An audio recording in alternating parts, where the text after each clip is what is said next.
Welcome student to medical lecture series. Today we are continuing with our discussion in pathology and we are proceeding with male reproductive pathology. My name is Dr. Machera. Don't forget to subscribe in my channel and have a notification on for further update in the upcoming lectures. I used to update lectures daily. As I said before, pathology of the male reproductive system are grouped into three categories.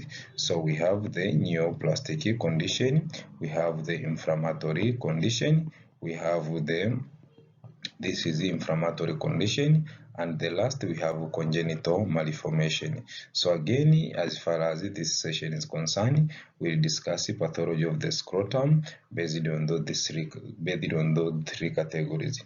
Starting with inflammatory condition, we say the skin of the scrotum can be affected by a variety of inflammatory processes, including local fungal skin infection and systemic fungal infection, that is systemic dermatosis. And I said the reason behind why do fungal like it to infect the scrotum. It's because the fungal loves warm and moisture environment. The scrotum, due to many clauses which covering the scrotum, they make this region to be warm and moist and hence favoring fungal infection. Okay, we have in as far as this section is concerned, I would like you to pay attention in the fonia ganglion. Fonia ganglion, this is a very fulminating and with poor prognosis, so it's very important to understand it. We say it's a type of necrotizing infection or gangrenous. There is necrosis or gangrenous, and usually this affects the scrotum and the perineum. The majority of cases of fonia gangrene are due to mixed infection, that is aerobic and aerobic. So again, to insist, it is very important to understand that we say it is a usually fulminating lesion, meaning that it has a bad outcome that affects the scrotum and destroys it completely, leaving the testes exposed. The lesion is a group of necrotizing infection, and I said it includes many bacteria, both of aerobic and anaerobic, such as bacteroides. Why? It's because the anus and the perineum are very closely related, and this can explain why we have a mixture of bacterial infection in the fonia ganglion. It is fulminating because it causes septicemia and septic shock, and the patient can die. And because there is a mixture of bacteria, sometimes most of them are very resistant to normal antibiotic used. That's why it has a bad prognosis. Coming to another category of scrotal pathology, that is neoplasia. Again, to say neoplasia of the scrotum are very unusual, very rare, but when they occur, they affect the skin of the scrotum. Remember, the skin of the scrotum has squamous cell carcinoma. Hence, when we have neoplasia of the scrotum, there will be squamous cell carcinoma because the skin have squamous cell or squamous epithelium. And most common is of histological interest in the present, and it presents the first human malignancy associated with the environmental factor, and the carcinogenic found associated with the squamous cell of the scrotum is smoking. So other condition which I would like you to pay attention as far as practice is concerned are the following, because these are the most common condition of the scrotum which you encounter in daily practice. We have the chirocele. Chirocele, this is the accumulation of fluid in tunica vaginalis of the scrotum. And why there is accumulation of fluid in tunica vaginalis? Because of lymphatic obstruction. So remember, there is lymphatic drainage of the scrotum.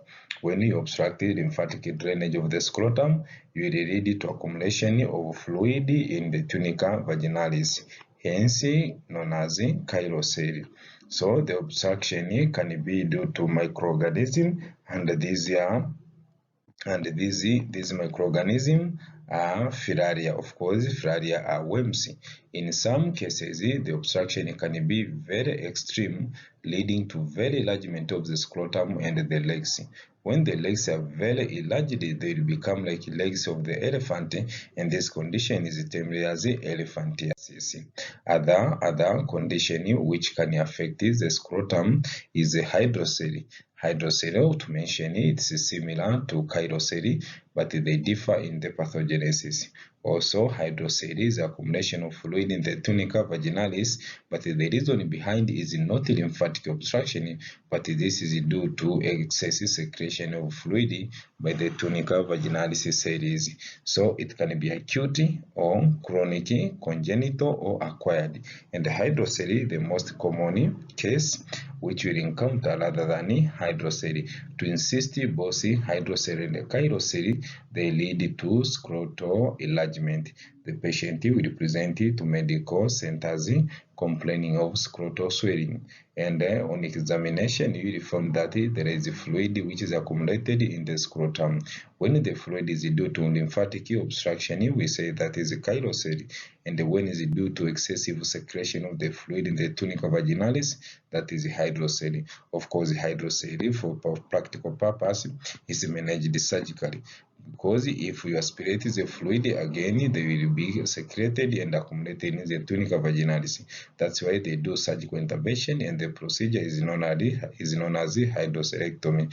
Another condition which present with scrotal swelling, that is a hematocele. Of course, hematocele, as it sounds, this is the accumulation of blood in the tunica vaginalis, and this can occur due to direct trauma or any hemorrhagic disorders which can cause hemorrhage within the tunica vaginalis.